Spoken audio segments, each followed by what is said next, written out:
name is David Van Vranken, and I want to welcome everybody to our 17th lecture here in Chemistry 51C. It's fall of 2020, and we're in the middle of a campus shutdown, and I'm giving my lecture from home right now, and so that's why the unusual wall behind me. Every once in a while, in the evening, I get acid indigestion, and maybe more correctly described as gastroesophageal reflux. And so it doesn't happen that often. And so I bought this bottle of pills, I don't know how long ago, that that contains this pharmaceutical that just works fantastic for me. And so I'm super excited when I've got acid gurgling up through my esophagus, because I just feel like I got a little package of retribution for my gastrointestinal parietal cells that are churning out acid. And the drug that I buy over the counter at the drugstore is Omeprazole. It's a pharmaceutical ingredient. It's the S enantiomer. That's what that SO stands for, because you're paying for a very particular stereoisomer, the S enantiomer of this drug. And it's also the one that I buy at the store is the one that comes as the anion here. So it's the base form, which is kind of good, I guess, if you're having acid indigestion problems. Let's go and talk about what this thing is doing, because I'm really excited when I take this, which is kind of nerdy because it's the chemistry that excites me. This isn't just your typical drug that binds to some target in the human body and then just gets washed out in the bloodstream. So inside of my stomach cells, inside of my stomach, when I have an excess of acid in there, where does that come from? Well, there are these parietal cells that line the gastrointestinal lumen here in my stomach, or in your stomach too, in the stomachs of mammals. And those parietal cells that line that stomach, each cell has zillions of these little pump proteins in there. And those pump proteins pull potassium out of the extracellular space, and they push and exchange protons in, so the charges balances out. And those protons build up in the stomach. That's why your stomach is acidic. And this compound, omeprazole, or the S enantiomer, once omeprazole gets into the stomach, it's protonated. So it doesn't matter that you're taking a tiny, tiny amount of the basic form. And there's this pyridine nitrogen right here. It is perfectly oriented just 6 atoms away from this carbon atom that looks kind of like a protonated carbonyl. This functional group is called a benzimidazole. It forms a 6-membered ring. And then over here, this sulfur carbon bond breaks and the electrons go to the sulfur. And probably more correctly, I could draw a pair of electrons going to the oxygen. The point is, we generate this functional group that you've never seen before called a sulfenic acid. It's got an OH bonded to a sulfur atom, bonded to a divalent sulfur, and those are extremely electrophilic. Hard to describe how electrophilic that is. But this compound just happens to bind right here in the sphincter of these potassium proton ATPase, these proton pumps. And it binds such that this sulfenic acid moiety, that functional group, when it's generated, is right next to a very specific cysteine residue inside of this proton pump.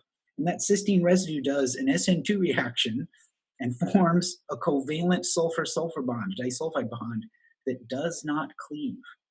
Now, normally, once drugs get washed out of your bloodstream, the concentrations decrease and you have to take another pill. And that was the problem with these old drugs that they used to sell back in the 1970s or 80s, where you had to take a pill every few hours. Imagine waking up at 2 in the morning to take another pill to stop the acid. These things last 24 hours. And the reason is, once this omeprazole is covalently bonded to the proton pump, it's dead. The cells have to destroy the protein, take them out of the membrane, and put new proteins back in using ribosomal synthesis. And so that's why these things last for 24 hours. A really interesting covalent mechanism.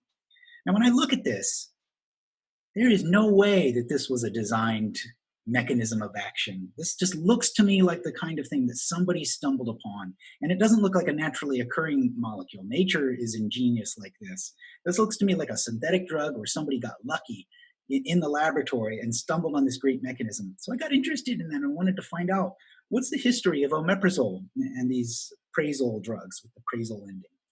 Turns out that this drug was developed by Astra Pharmaceuticals. It's a Swedish pharmaceutical company that was well known for making xylocaine and other local anesthetics back in the 1970s and historically earlier. And I found a review that described the progress of the development of omeprazole. It turns out that they had this mouse model for acid indigestion where they could monitor the amount of acid that was being produced in a rat stomach. And they started off by trying to make analogs of anesthetics that could anesthetize the cells that produce acid in the stomach. And so they ended up with this lead compound, H8175, that they took all the way to humans, and it failed.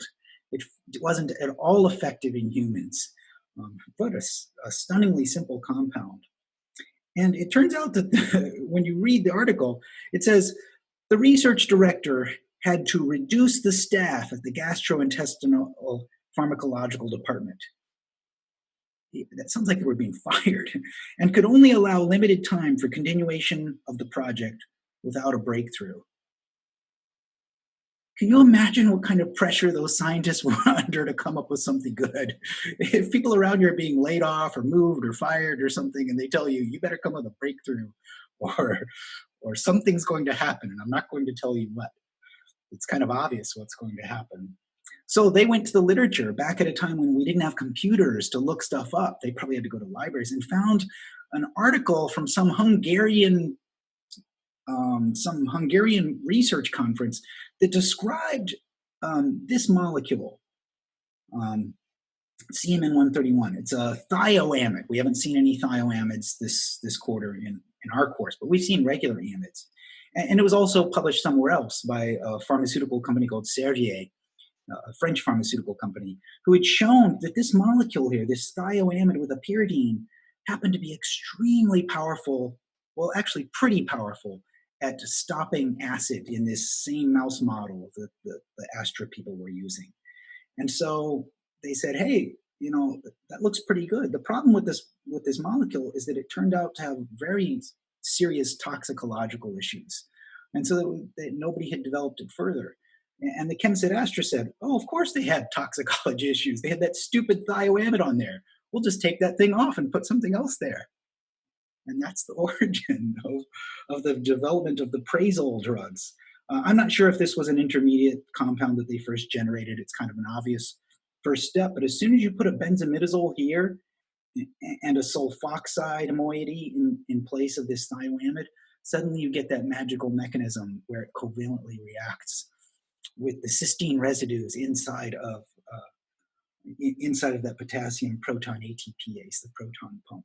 And that's what led to the development of omeprazole. And it didn't just save their jobs. It didn't just save the gastrointestinal division at Astra.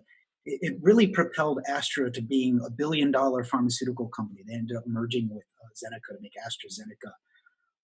And it kind of reminds me of this song from this movie, Chitty Chitty Bang Bang, from my childhood, that says, from the ashes of disaster grow the roses of success. Great job, Astra people. What an amazing development.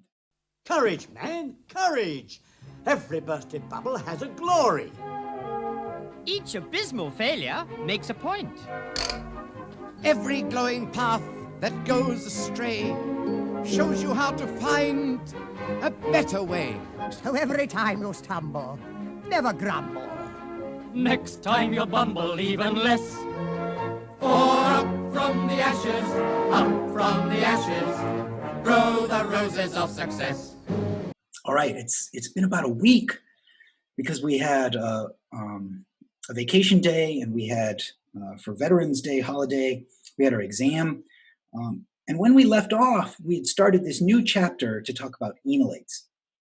And what we talked about is the idea that when you have protons here at the alpha position, next to carbonyls, those protons are somewhat acidic. You can pull them off with bases to make carbanions and then use those carbanions. And I introduced you to this powerful reagent called lithium diisopropyl amide. We abbreviate that LDA. And it's always this kind of this three-part recipe that you have to draw all three parts every time: LDA, THF, and -78. There's no shortcuts to that. You just have to write all three of those, or the conditions don't work. And when you apply those conditions to carbonyl compounds, if there's an alpha proton, the LDA will rip that proton off in quantitative yield to make a carbanion. And carbanions are useful. And we talked about the ability of LDA, because it's so sterically hindered, as long as the two sides next to the carbonyl are equally acidic, it will selectively deprotonate on the less hindered side. If the two, and that methyl group over here doesn't really change the acidity next door, but it makes it more hindered on that side. So you can selectively generate the less substituted enolate, which is less stable. Even though it's less stable, it's the one that forms. So LDA is so powerful. Let's just contrast that with the kinds of bases that you might be familiar with from chemistry 51A and 51B here at UC Irvine, from your first 2 quarters of organic chemistry. So again, LDA, THF, -78 will generate an enolate. I really need to stop drawing these CHs for you. I'm kind of doing it here as a crutch, but the most critical skill for you at this stage in the organic chemistry series is to see the H's that are not drawn for you. That's absolutely critical. So, right, there's 2 different sides here that you can deprotonate. There's the side that's more hindered, and there's the H's on the side that's less hindered. And and this LDA deprotonates on the less hindered side. And so what you get out of this, well, let me turn on my black pen here. What you get out of this is the enolate, where we've deprotonated on the less hindered side. I'm going to draw out the enolate in a particular resonance structure that's very common in the book. And so this would be, I'll go ahead and, actually, let me go ahead and draw a covalent bond here with the lithium atom, because it's actually covalently bonded.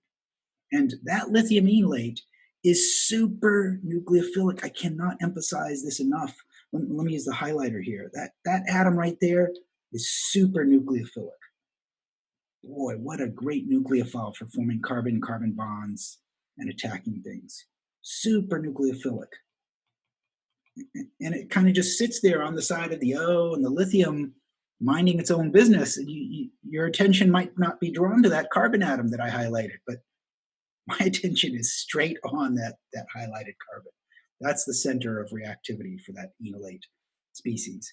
Now, back in chemistry, in the early parts of our course, earlier in the year, you've spent maybe 6 or 7 months learning about alkoxide bases, like they were the fanciest and best bases that you could use, but they're really pathetic, actually, compared to LDA. Let's talk about what would happen if you use one of your old style bases that you used to learn about, like sodium ethoxide or potassium T-butoxide.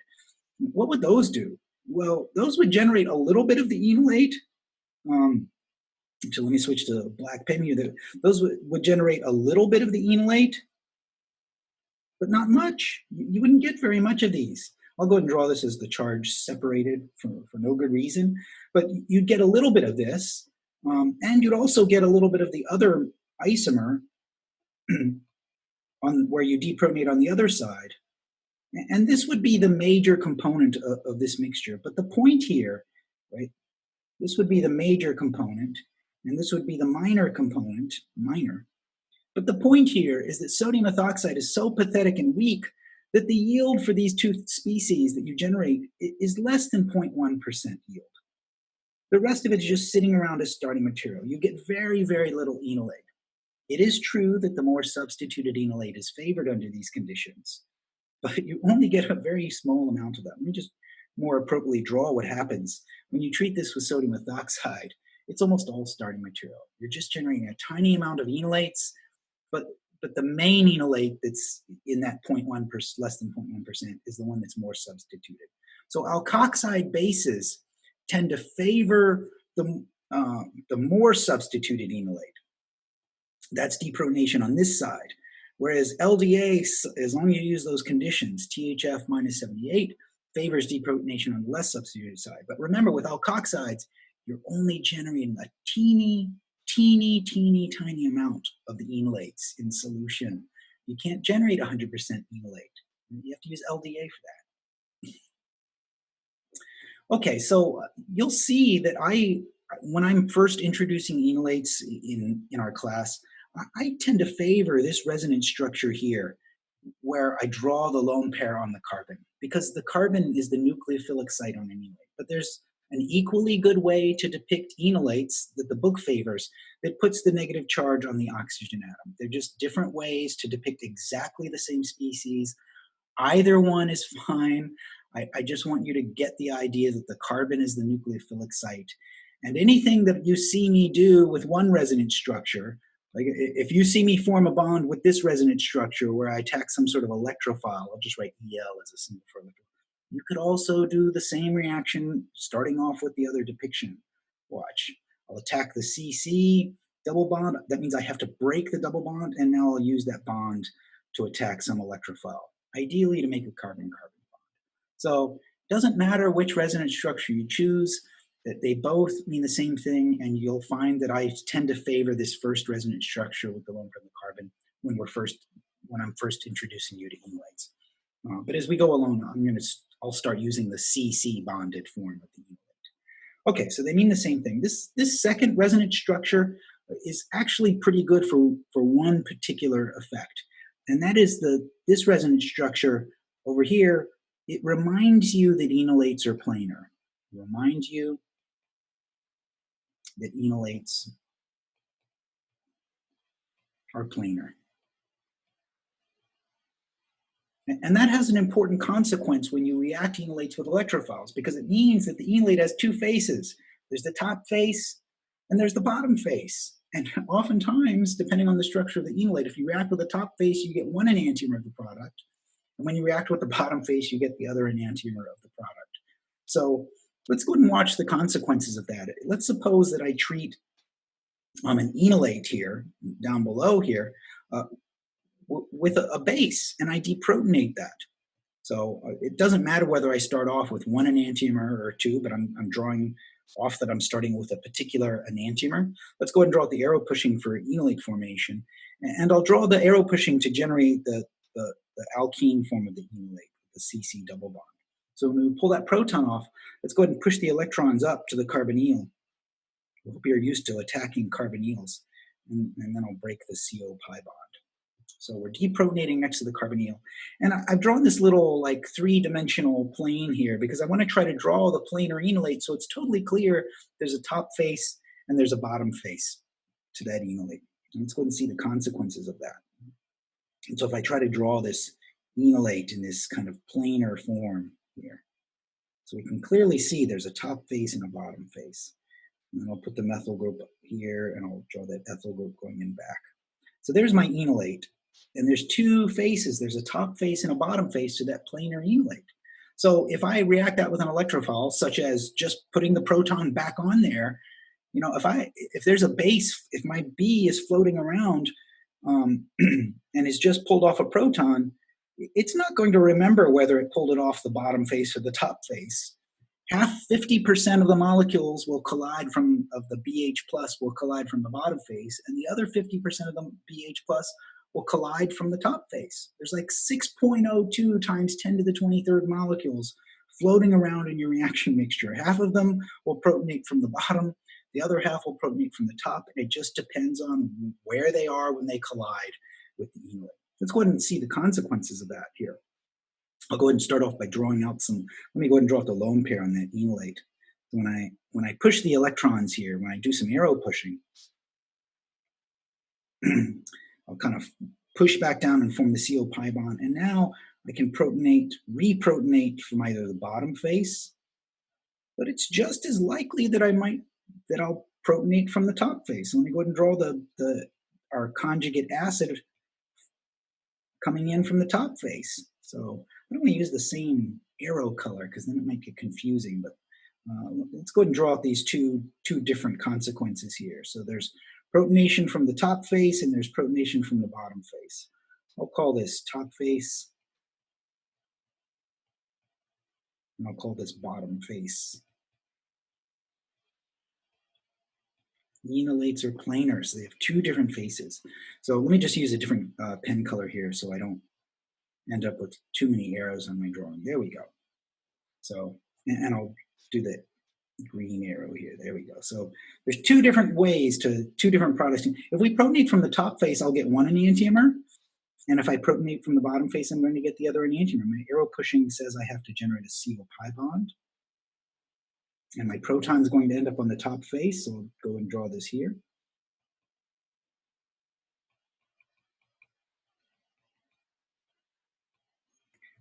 And then over here, I'll draw the carbonyl for the bottom protonation event, and I'll draw the proton on the bottom face. And this time I'll draw this other group coming up. There's other different dash wedge depictions I could have chosen here. The important thing is to be sure that one of your products is R and the other products is S. Don't get hung up on which particular group that I chose to make dashed or wedge, but make sure that that you're clearly generating two mirror images. Now, we're only talking, you get two different enantiomers or two different mirror images, but that's in the case where there's one and only one new stereogenic center or one and only one stereogenic center in the molecule. If I had another stereogenic center on this molecule, like 1,000 miles away from this enolate, if it's not a stereocenter next to a carbonyl, that other stereocenter won't be affected by the LDA. It would, if it was R before the LDA or the enolate formation, it would be R afterwards. So you have to be careful. If there's another stereogenic center far away from the enolate, then you won't get mirror images because only the center next to the carbonyl would be changed. Right? You'd end up generating a mixture, even if you started with one. Even if you started with one particular isomer of this.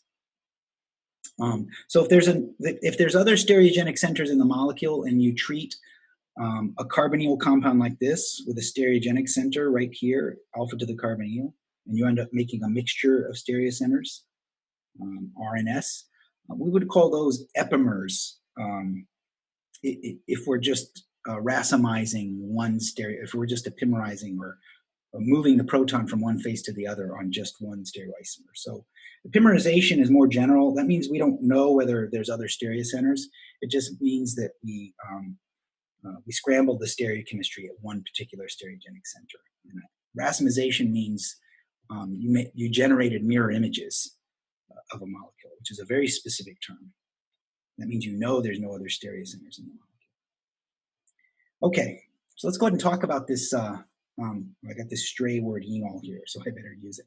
Let's go ahead and talk about a new transformation that's somewhat useful, and that is if you have a ketone or some sort of a carbonyl containing compound that has H's next door to the carbonyl, you can convert one of those into a leaving group, and that's a bromide. And here's the special conditions that we use for this.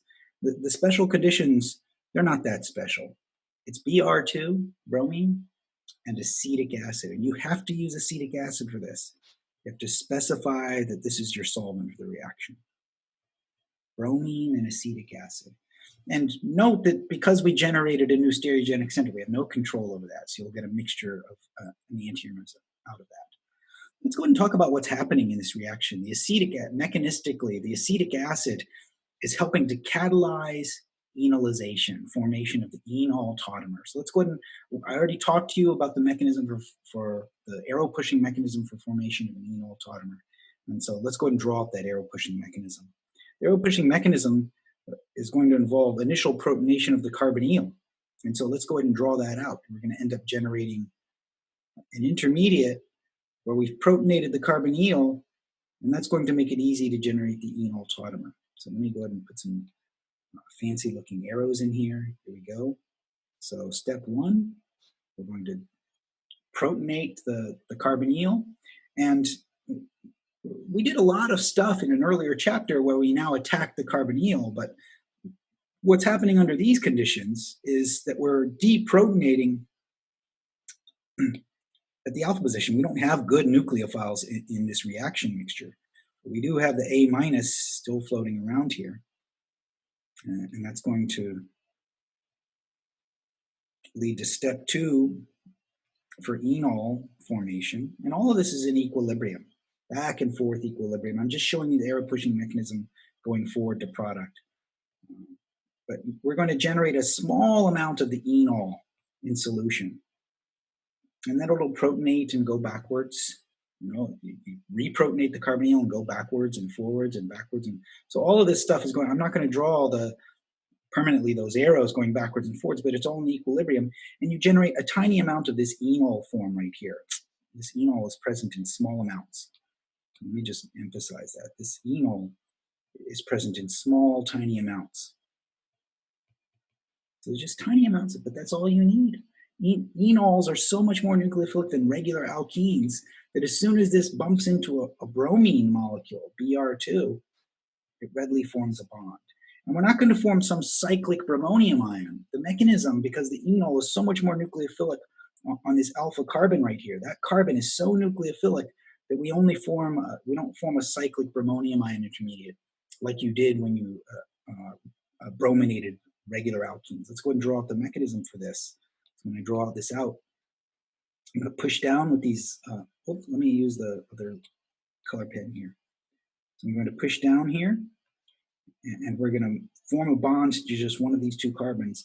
It's not very satisfying, I think, that my second arrow here starts from the middle of the carbon-carbon double bond. I find a lot of people are frustrated by that. It's like, what, shouldn't I make the arrow start on the carbon atom that's more nucleophilic? That's not the way arrow pushing works. And that's unfortunate because I think a lot of people are frustrated by that. A lot of people are frustrated that my arrow doesn't start here. You never start arrows from atoms. You start curved arrows from electrons. And the electrons are in the pi bond. Okay, so we're going to form a carbon-bromine bond when we do that. And then we simply have to get rid of that extra proton. We still have that proton in there that we don't want. And I'm just going to use a straight line, but you generate a racemic mixture. Oh, I don't know why that bond came out so curvy. But you just generate a racemic mixture of these at this stage. Don't worry about the stereochemistry right now. And then the last step is we have A minus. There's all kinds of species that can pull off this proton. It could be another carbonyl. It could be a Br minus. It could be a lone pair on the acetic acid. We don't know. That's why we're symbolizing the basic species that's pulling the proton off in this reaction using just an A minus, a symbolic A minus symbol, because we don't really know. And that's let me switch to a black pen there. Okay, so that's the mechanism for formation, for putting a bromine atom next to a carbonyl. Now, if you were trying to pull a proton off next to the carbonyl, why don't we use basic conditions? For reasons I'm not going to go through and explain to you, you can't stop. It keeps pulling off protons and brominating until you've replaced every bromine atom. So you can't just throw in base and Br2 and get a single bromine next to the carbonyl. So I'm not going to cover that. That's not actually useful in organic chemistry. So I don't know why they're trying to talk about this over-halogenation that occurs if you try to do the bromination using basic conditions.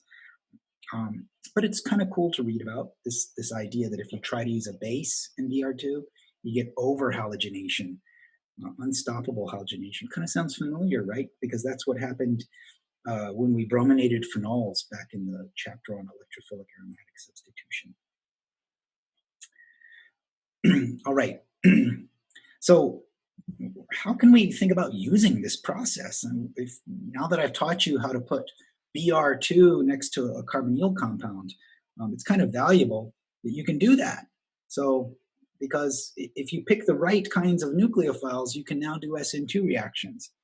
Let me pick an SN2 nucleophile that's not very basic, because then I don't have to worry about E2 elimination.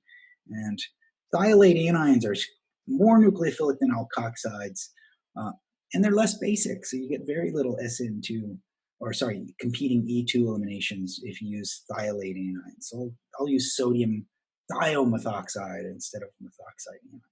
And this would undergo clean SN2 reaction here if I did that. Let's go ahead and just draw the arrow pushing mechanism. Again, I think the last thing that you need is more practice doing SN2 reactions. So I'm not a big fan that they put this into the chapter. because really at this stage, you ought to be focusing on making carbanions next to carbonyls, not doing SN2 reactions next to carbonyls. And so this would generate this,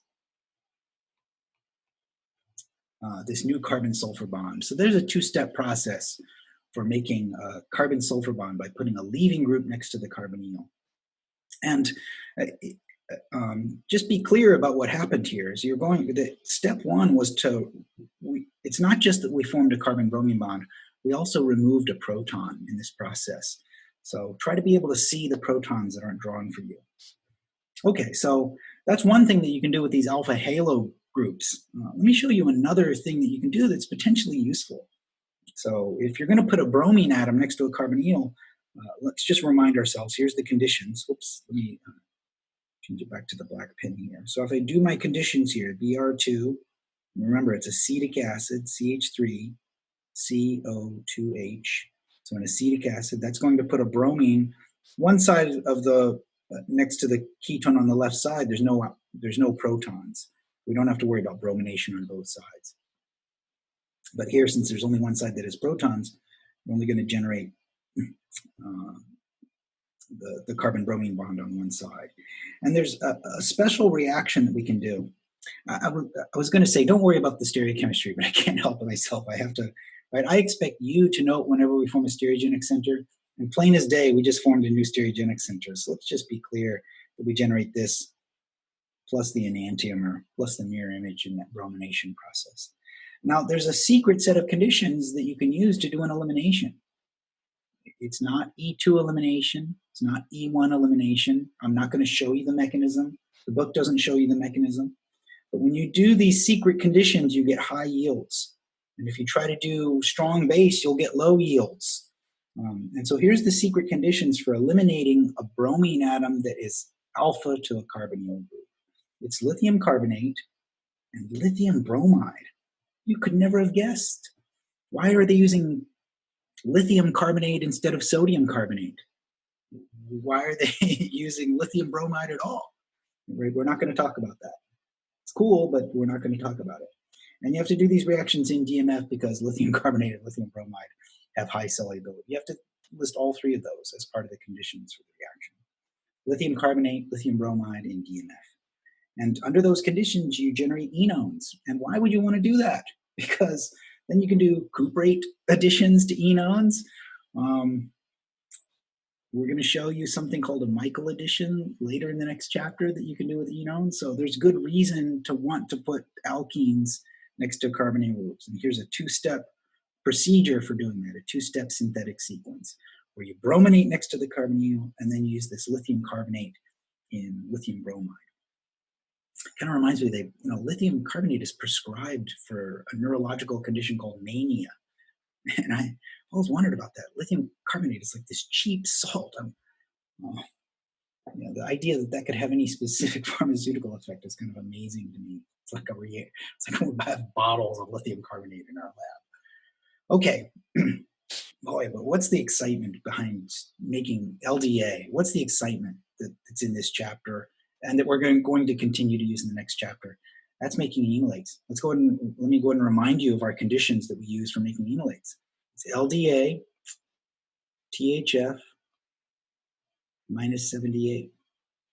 LDA, minus 78 space degrees Celsius. There's if you're typing on a keyboard, there's a space between the number and the units.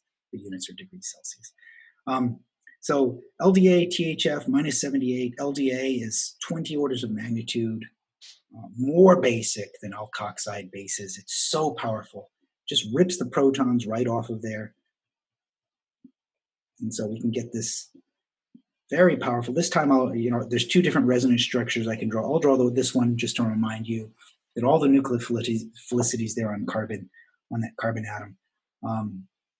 And you can do this if there's a substitute. It's not very interesting using ethyl acetate. That's a solvent. It would be more interesting if there was an R group on there. And then we deprotonated next to the carbonyl. And in that case, we would have, we could have an R group here. So we could treat this with an alkylating agent that would be, and do an SN2 reaction. So here I've added a 3-carbon propyl group. You put an iodide leaving group there. And you could do SN2 reactions with that enolate. You make enolates using LDA, and then you use them to make carbon-carbon bonds. Well, that's modern organic chemistry for you. This would also give a mixture of enantiomers here. I'll just write a little note here to say racemic, but I don't want to focus on the stereochemistry as much as right now. I want to focus on, look how easy it is to make this carbon-carbon bond. See that bond right there? Wow, so easy. LDA, THF minus 78, and then you throw in an electrophile. Let's practice again. You can do it with amides. As long as there's no NHs, which are pretty acidic on the amides, you can easily deprotonate here. And these protons are not really very basic, these protons there. But we can easily rip one of them off using LDA, THF minus 78. And it's so common, we don't usually write out these steps.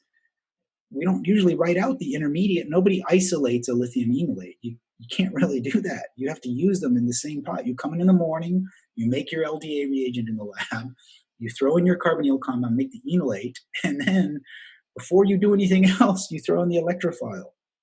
Let's go ahead and draw this out as a two-step process where we don't isolate the intermediates. So step one, we're going to treat with LDA, THF, minus 78 degrees Celsius. Step two, we throw in our alkylating agent. What's happening here? It looks to me like we're forming a carbon-carbon bond there, so we better put in some sort of an electrophile that adds 3 carbons. What would my leaving group be? In theory, it could be iodide, but that's not really cheap. But every lab has allyl bromide in it, so it's super inexpensive. 3 carbon component, and it's easily made through through free radical bromination. So this is, allyl bromide is one of the 3 electrophiles that I really love, and that synthetic organic chemists really love for forming carbon-carbon bonds. And let's talk about that. Why is that one of the 3? Here's the three best substrates for SN2 reactions. Why are they so good for SN2? So first off is methyl iodide. It's actually a liquid. Methyl bromide's a gas. Chemists don't like to handle gases. So methyl iodide's a convenient liquid with a great leaving group. And what makes it so good at SN2? There's no competing E2 with methyl iodide. There isn't even a beta carbon.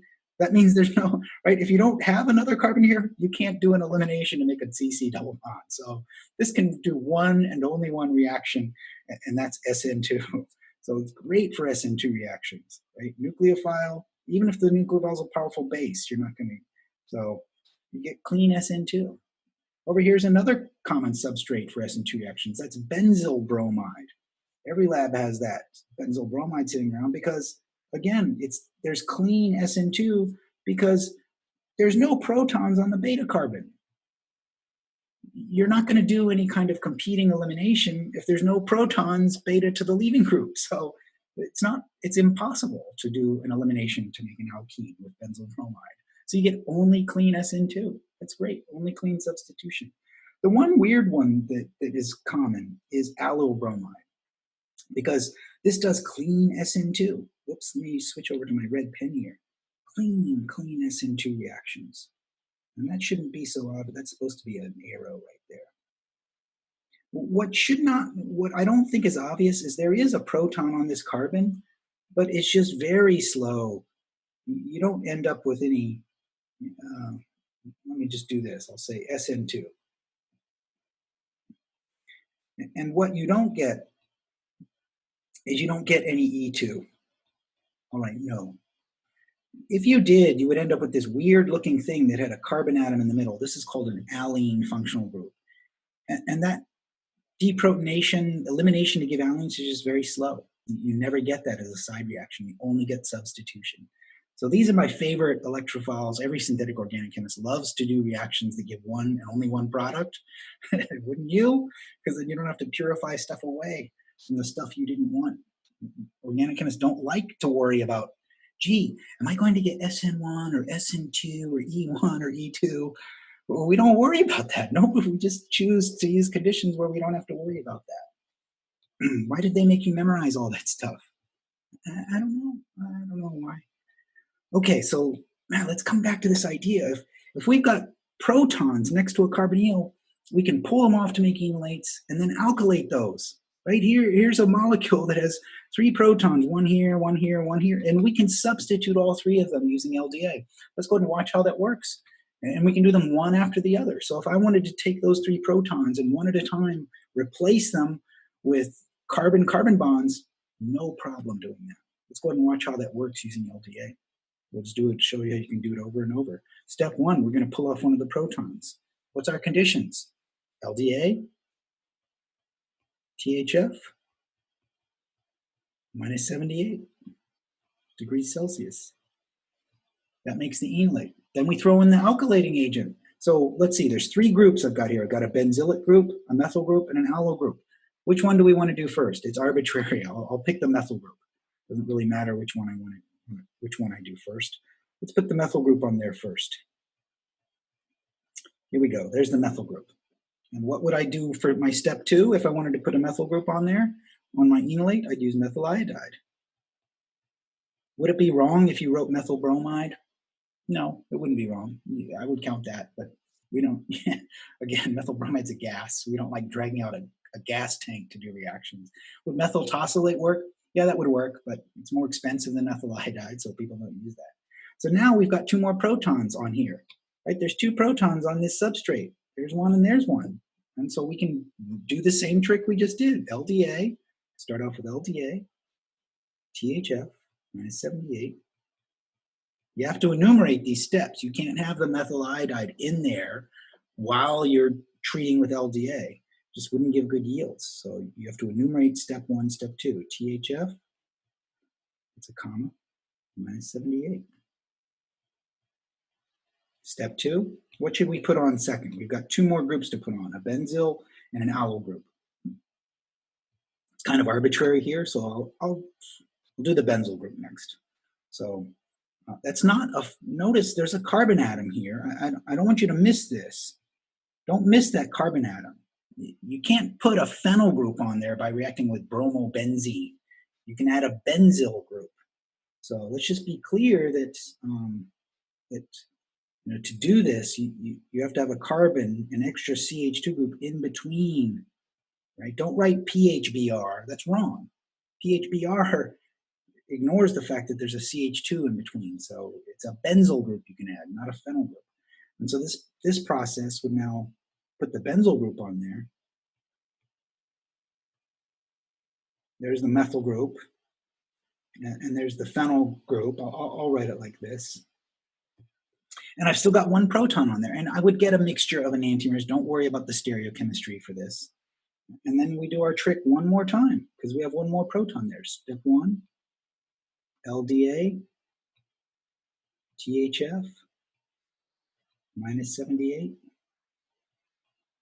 Step 2, what's the last group? We have to add allyl bromide. You know, one of the things that is the most common mistake that I see when people draw allyl bromide, let me just write this out. It's so important for common mistake is people forget to draw the CH2 groups when they draw allyl bromide. They draw allyl bromide like this. Or when they draw the allyl group connected on there, they forget the CH2 group. So it's a common, right? Notice there's this vinyl bromide. Bromoethylene is missing the CH2 group. That's not allyl bromide. So don't forget this carbon atom right here. And when you draw the product, don't forget that. And I'm saying that. And if I ask this on an exam, people will forget to draw that CH2. And I'll say, I told you were going to forget to draw that CH2. And you'll say, oh, yeah, you told me. It's just a common mistake. Because you're not used to drawing products that have allyl groups attached to them. Okay, see how easy it was to form 3 carbon-carbon bonds right next to a carbonyl. You make an enolate, and then you alkylate it through SN2 reactions. And that's really easy to do. Okay, when you make an enolate using LDA and THF at minus 70, LDA is such a powerful base. It instantly deprotonates next to carbonyls, but if you have acidic protons in there, like OHs or some types of NHs are acidic, it'll more instantly deprotonate those, and you won't get any of the enolate that you wanted. So, right, if I show you any of these substrates up on top here, I would expect you to know where on those substrates the LDA deprotonates. It's kind of easy. You look for the carbonyl group. So over here, let's go ahead and draw these out. Right? Where is the LDA going to deprotonate? Right here. There's 2 H's on there. You need to be excellent at seeing H's that are not drawn. You need to be able to, in your mind, see every H on the ethyl group, every H on the next to the carbonyl or down below, but it's the CHs that are next to the carbonyl that are acidified by the carbonyl group. Over here, here's a trimethyl silyl ether. I'm not sure we talked about those. The silyl ethers that we talked about were tert-butyl dimethyl silyl ether. We showed you how to put tert-butyl dimethyl silyl groups onto alcohols to protect them. So this would be a common protection scheme where I have an alcohol protected as a silyl ether, and now I can do Grignard chemistry on the carbonyl. I can lithium aluminum hydride reductions in the carbonyl, and I can use LDA, and it won't touch that tert-butyl dimethyl silyl ether. So these TB tert-butyl dimethyl silyl ethers, you can put them on in 100% yield and take them off at 100% yield, and then we can come over here and do, enolate chemistry. So LDA deprotonates on the less hindered side. So there's 2 sides of that carbonyl, but LDH is the less hindered side. And for an amide, right, that is only CH2s on one side of the amide carbonyl. Now you have to be careful to remember that LDA is a base. And so if I have an OH group, whether it's an alcohol or whether it's a carboxylic acid, there's not going to be any deprotonation next to the carbonyl. It's going to immediately go after the OHs. They're just so much more acidic than the CHs next to a carbonyl. So you can't have free OHs when you're trying to use LDA. You have to protect them. If I wanted to deprotonate down over here, I'd have to first make a methyl ester or an ethyl ester and then cleave it later. Or over here, as I showed you above, if I wanted to have an OH on my compound later, I need to put a protecting group on that, like tert-butyl dimethyl silyl protecting group, and then take it off once I'm done with my enolate chemistry. Down over here, we don't have a simple solution for this. This is not a regular amine. We're going to talk more about amides later. This amide functional group right here is about as acidic as water. And so you can't have an NH, an amide NH, when you do LDA chemistry. So in this case, it would deprotonate here and prevent you from doing any kind of enolate chemistry with the amide. So you have to be careful of that. Okay. We talked about this idea of regioselectivity, but embedded in there is also the issue of stereochemistry. So here's a ketone, and it's about equally acidic on both sides of the carbonyl. The methyl group doesn't really change the acidity of this carbon atom, but it does make it more bulky. And so LDA can easily come over here to the less substituted side and deprotonate there. And so let's go ahead and draw out the product of deprotonation. And I'm going to draw the CC double bond form resonance structure for the enolate. Let me put a stereochemistry on here just to be clear here that we've got a stereochemistry on that. Right, so the LDA will rip a proton off the other side, won't mess with the stereo center that was already there. Now, when I alkylate this, if I use this as a nucleophile, my enolate, if I use it as a nucleophile in an SN2 reaction, I have to think about this idea that there's a top face and a bottom face to that enolate. And the next step here is going to form bonds. Half of the methyl iodides will add from the top, and the other half of the methyl iodides will add from the bottom. Right? You've got 6.02 times 10 to the 23rd methyl iodides floating around. Half of them are going to add from the top face, half of them are going to add from the bottom, and so we'll end up with a mixture of 2 different stereoisomers in this reaction, and they are not mirror images. They're not mirror images because I didn't mess around with this first stereo center. Let's make it an R group just so I don't confuse it with the methyl we just added. So half of my methyls will add from the top, and the other half of my methyls will add from the bottom. And any other stereogenic center in my molecule is still going to be the way it was before the reaction. And so if I told you to draw out the product, I'd expect you to draw both of these, and they are diastereomers. These two, the stereoisomeric relationship here is not mirror images, not plus E. These are diastereomers of each other. They're not mirror images because we didn't invert the stereo center to the R group. Diastereo, I can't really fit that in there, MERS. Okay, you have to watch for that. Okay, there's another subtle issue here that it's like, what happens if we want to form a bond next to the R group? Are there any conditions that we could use? And the answer is yes, they're not very good. And when we come back in our next lecture, I'll tell you about these other conditions that are not so good. But we do have a set of conditions that can kind of allow us, not in great yields, to form bonds on the more substituted side. LDA, deprotonates on the less substituted side. And we'll talk about that when we come back. Okay, we're all in on enolates in this chapter for forming bonds, alpha to carbonyls.